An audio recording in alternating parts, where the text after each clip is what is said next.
Sau đó Bạch Thủy đổ một gói thuốc bột vào ly nước rồi nói rằng nước giải rượu, cô ta đưa cho Thượng Ninh uống. Uống thứ nước này rồi, đêm nay anh sẽ là của em. Quả như đúng như điều mà Bạch Thủy sắp xếp, Thượng Ninh đã cùng cô ân ái triền miên suốt đêm dài.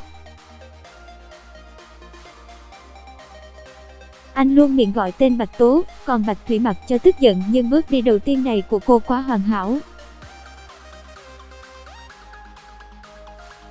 khiến Thượng Ninh phải bàng hoàng sau khi tỉnh dậy. Trên tấm ga giường loang ra một vệt máu đã khô từ lâu. Người con gái nằm cạnh anh đang ngủ say, cô gái ấy chính là Bạch Thủy.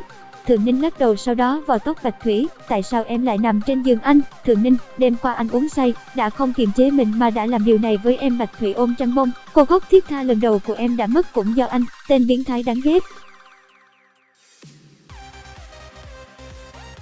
Sau này em làm sao mà lấy chồng đây?